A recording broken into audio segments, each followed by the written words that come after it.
What's up, guys? It is part 2 of my top 25 um, favorite albums list, whatever you want to call it. In this video, I'm going to be showing 20 to 16. Yeah. Like I previously stated, I'm pretty sure I already stated. Yeah, that there was. This is going to be a 5-part series. You know, because 5 records for each video is 25. 25 divided by 5 is 5. So yeah, pretty sure everybody watching this video passed fourth grade math. So all right. Also too, I wanted to mention, feel free to post what your top 25 favorite albums are in the comments section. It'd be kind of cool to see what other people's lists are, and try to keep it like mine. Try to only use just one album by one band. Don't use the same band more than once. It makes it more interesting that way, because that way you don't have like 5 albums by one band. But alrighty, let's get started, because I don't want to keep babbling too much. Alright, so this is number 20. Judas Priest with Sad Wings of Destiny. I fucking love this album. I've stated many times in previous videos that this is my all-time favorite Judas Priest record. It's so fucking good. I still stand by on my belief that this is their best record. And it's funny because Rob Halford even said it himself that this is his favorite Judas Priest record. It's easy to see why, too. I mean, if you've actually listened to it, Is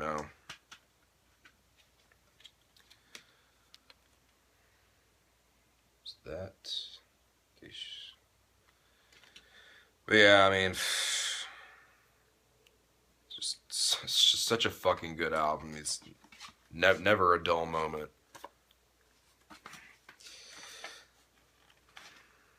Not much in the booklet. This is all that's in the booklet. Kind of bullshit that there's no lyrics or anything, but...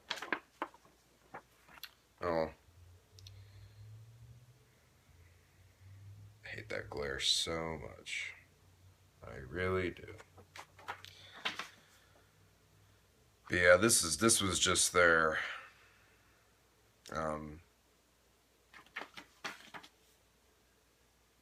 It's just such a fucking good album. And for those of you who don't know, this is their second album. So, a couple years after Rock-a-Rolla.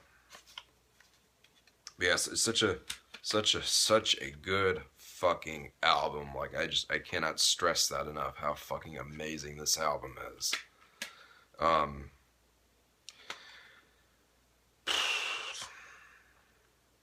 If you haven't heard it, you need to go fucking hear it. Please. Like I've stated before, I mean, it's Judas Priest, kind of like their bridge, to Sin After Sin, where they would start, going more heavy metal. It still has a lot of rock-a-rolla influence in it, but it's also still, it's the branch, but it's a damn good fucking album. If you haven't heard it, some tracks I will recommend. Victim of Changes is probably their most well-known song from this album, and it is a really good song. It's also the song they play live, the most. Tyrant is good. The Ripper's good. Dreamer Deceiver. Island of Domination. It's such a good fucking record. Like, if you can, just listen to the whole damn thing. Like really.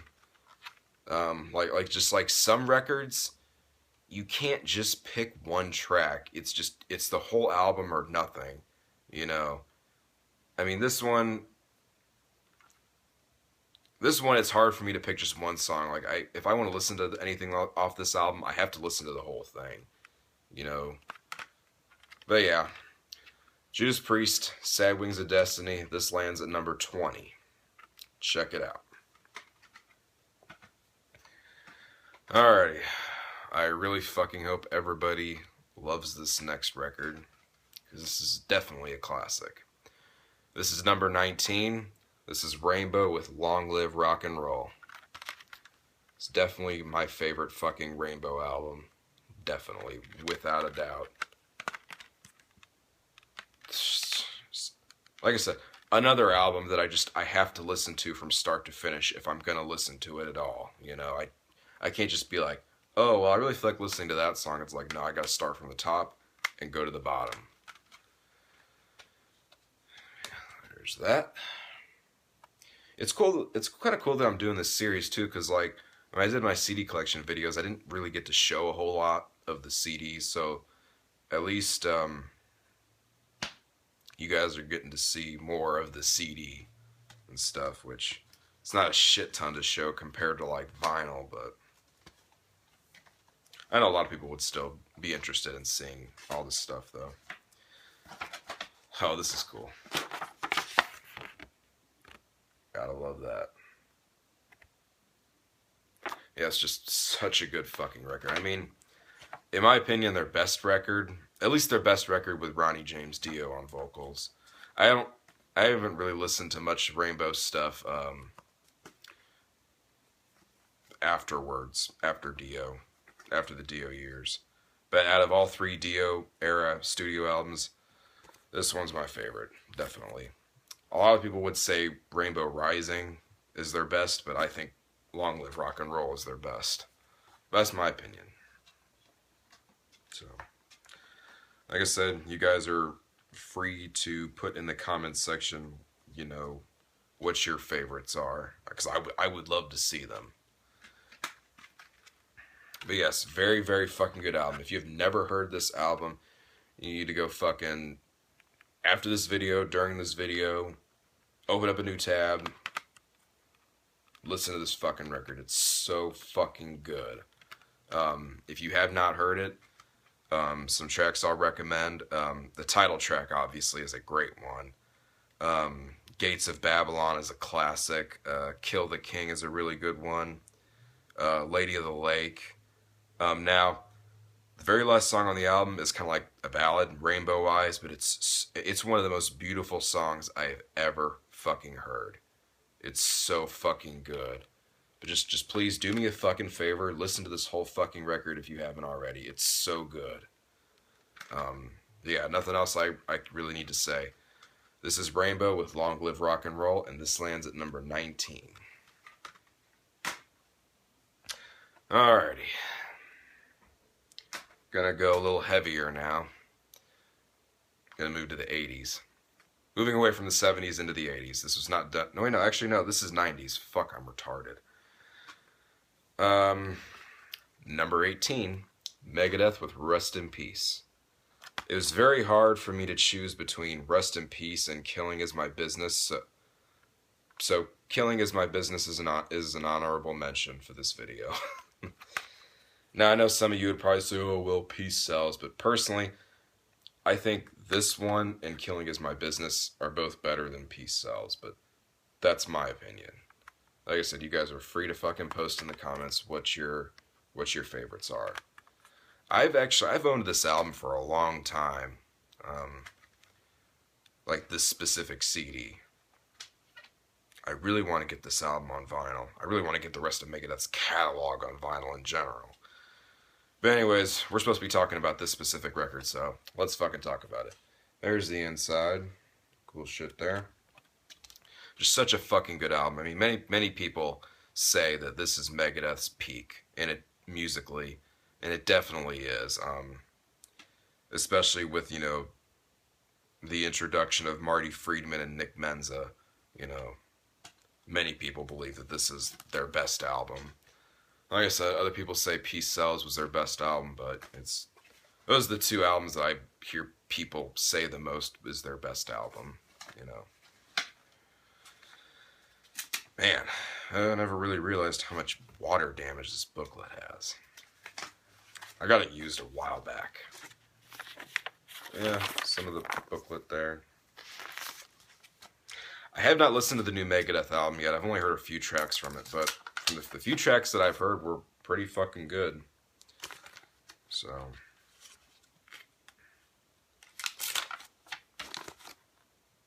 cool picture there.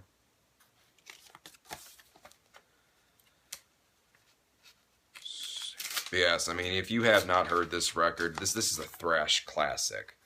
You know, I mean, it's such a fucking great record.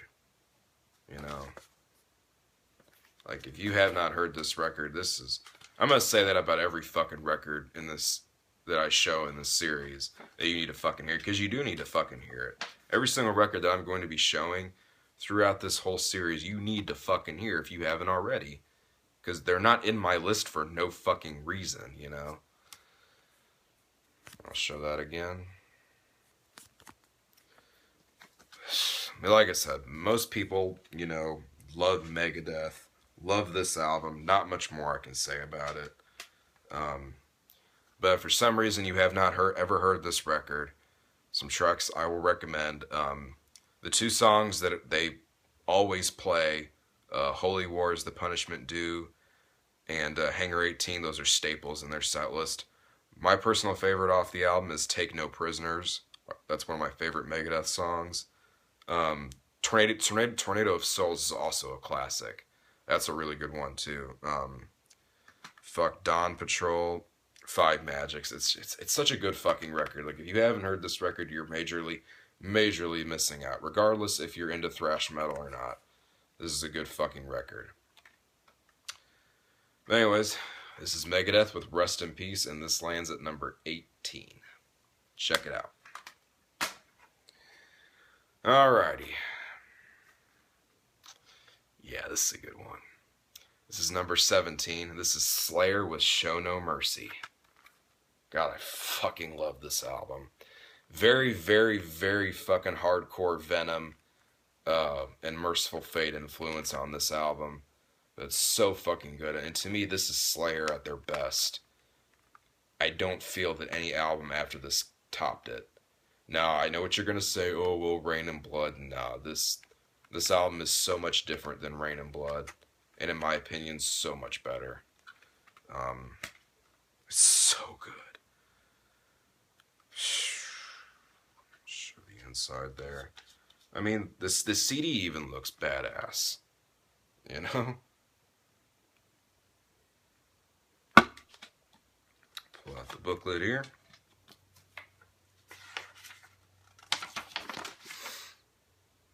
Show some of the stuff inside the booklet. But I mean, yeah, this is just such a good fucking album. Cannot say anything bad about this record. It's so fucking good.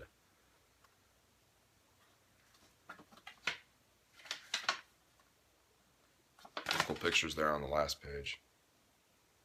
I mean, yeah, I mean, if you love thrash and you love Slayer, you obviously have heard this record. If you haven't, then you need to go fucking listen to that shit right now.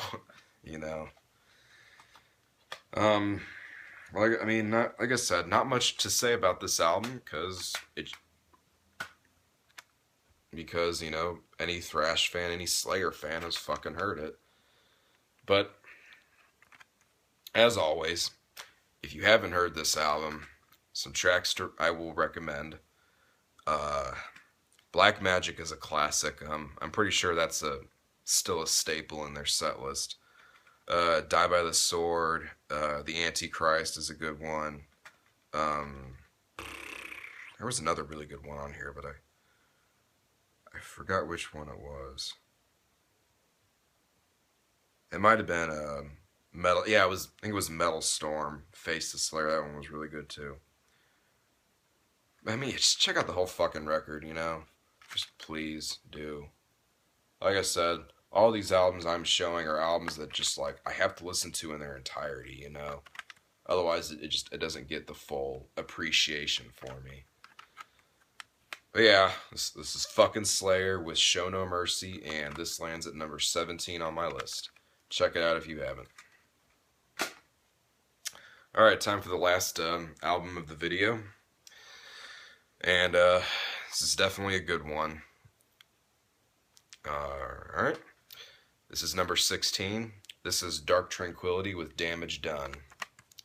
Definitely my all-time favorite Dark Tranquillity record. It's a fucking classic melodic death metal album. So good. Um,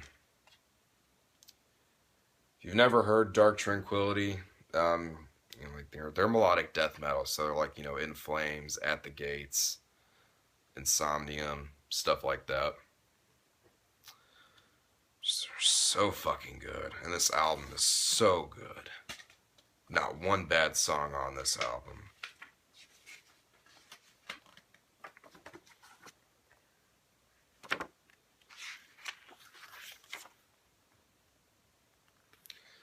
I mean, yeah, just fucking give it a listen if you haven't. I mean, Dark Tranquillity is not that popular, but this is just there. This is a really good fucking album, and Dark Tranquillity is a really fucking good band. But like I previously stated, Michael Stan, the vocalist, did vocals on Dark Tranquillity's did vocals on In Flames' first album, Lunar Strain. So, I mean, In Flames is more popular, but this is just for people that have never heard. I'm saying this just for people that have never heard Dark Tranquillity and that might be interested in getting into them. It's just a fucking masterpiece of melodic death metal. I cannot say anything bad about this album. It's so fucking good. If you have not heard it and you're interested in it, some tracks I will recommend. The opening track, The Final Resistance, is good. I would say the two best songs on the album are Monochromatic Stains and Cathode Ray Sunshine, which actually, if you guys played Brutal Legend, the video game that Jack Black created, Cathode Ray Sunshine was on that game actually. Yeah, it was actually on that game. Just just to throw that out there. But yeah, it's a really good fucking album. A couple other good ones. The Treason Wall. The title track, Damage Done, is really good. So like I said, just go check out the fucking whole fucking record, please. If you're into this style of metal and you have not heard it, you will fucking love this. But anyways, this is Dark Tranquillity with Damage Done, and this lands at number 16. Check it out. Alright guys, that's it for this video. Let's see. Part 3 will be 15 through 11, I believe. I always have to count it out because I don't want to sound like an idiot and say the wrong fucking numbers. Still embarrassing in a way. But yeah, that's it guys. Thanks for watching. Like I said, don't forget, if you want to, comment your favorite albums. If there's something in there I haven't heard, I will definitely go check it out. Thanks for watching. Subscribe if you want to see more. Like and comment. Thanks for watching.